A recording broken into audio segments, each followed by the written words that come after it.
In some areas, particularly in Sumy Oblast, the defense forces managed to stop the Russians' summer offensive. Military observer Denis Popovich reported this on Radio NV. There are a number of reasons. This is happening in particular because the enemy is practically not using equipment. Because our drones are working there, this equipment is being burned out. And without equipment, it is very problematic to achieve major breakthroughs using only infantry. And if infantry is used, then other consequences are imposed here. This is the moral and psychological state of this infantry, which is faced with distraction, has a one-way ticket. And because of this, there are refusals to carry out combat missions, Popovich said. At the same time, he noted that Russia has transferred trained units of UAV pilots to the Pokrovsk direction, where they are actively working on Ukrainian logistics. And our defenders point this out. If we talk about the Pokrovsk direction, the south of Donetsk, the enemy is advancing there. That he is not achieving his goals is certain, and it is unlikely that he will achieve them. I have very big doubts that the enemy will be able to capture Pokrovsk and Konstantinovka before autumn, Popovich added. Ukrainian Center for Security and Cooperation, Dmytro Zhmailo, says that according to various estimates, there are currently about 50,000 occupiers in the Sumy direction.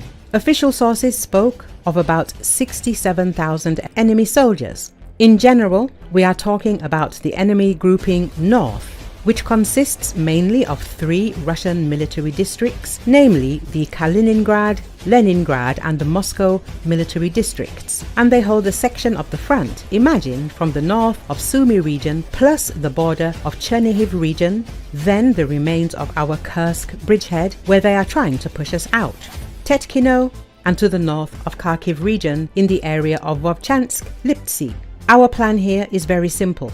To stretch the occupiers along the borders as much as possible, not to let them accumulate in one place. This is why we are still hitting their logistics. In particular, they are constantly flying along their most important logistics artery, the Kursk-Lgov-Rylsk highway, which enters the territory of Sumy region through Yunakovka, the expert explained. Zhmailo added that now the Ukrainian defenders are also in the remnants of their bridgehead, so our attacks are being carried out in the Tetkino area, where some of the Russians have been encircled. Because of this, the occupation forces are constrained and the Russians cannot maintain such a pace. This is the first thing, he noted.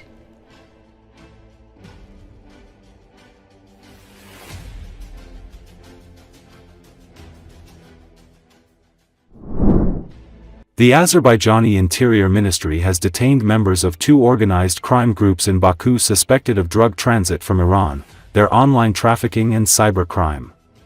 Operational and investigative activities are ongoing in connection with the illegal actions of individuals who are citizens of Russia. Earlier, the Azerbaijani Interior Ministry said that 7 people were detained in Baku after searches at the Sputnik Azerbaijan editorial office. Among them are the head of the Sputnik Azerbaijan editorial office Igor Kardovic and editor-in-chief Yevgeny Belousov. According to local media reports, the employees were made absurd accusations that they were allegedly FSB agents. As reported by APA with reference to the Ministry of Internal Affairs of Azerbaijan, the activities of 2 organized criminal groups, which included Russian citizens, were stopped. They are suspected of transiting drugs from Iran, online trading of illegal substances and committing cyber fraud. The Prosecutor General's Office of Azerbaijan has launched a criminal case over the torture and particularly brutal premeditated murder of 2 Azerbaijani nationals and persons of Azerbaijani origin by Russia's law enforcement officers. The preliminary investigation revealed that on the morning of June 27, a joint operational search operation was conducted in Ekaterinburg, Sverdlovsk region, involving officers from the Russian National Guard, the Ministry of Internal Affairs, and the Federal Security Service. During the operation, Azerbaijani citizens and persons of Azerbaijani origin residing at various addresses in Ekaterinburg were detained on suspicion of involvement in prior criminal activities. According to the investigation, the aforementioned law enforcement officials acted collectively and subjected the detainees, who were in a virtually defenseless state, to systematic torture. The abuse occurred during the arrests, inside official vehicles, and within administrative buildings of the operational bodies, resulting in severe bodily injuries.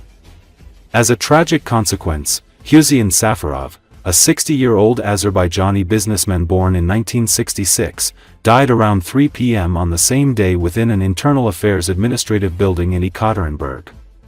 His brother, Ziadin Safarov, a 55-year-old taxi driver and father of two, succumbed to his injuries earlier that morning while in a service vehicle of the operational authorities. Forensic medical examinations confirmed that Husein Safarov died from post-traumatic and post-hemorrhagic shock caused by multiple injuries, including numerous rib fractures. Ziadin Safarov's death was attributed to post-traumatic shock resulting from multiple bodily injuries. The investigation further established that other Azerbaijani detainees subjected to similar torture methods sustained bodily injuries of varying severity. These individuals continue to receive medical treatment at healthcare facilities within the Russian Federation. The investigation department of the Prosecutor General's Office of Azerbaijan has assumed responsibility for the preliminary investigation.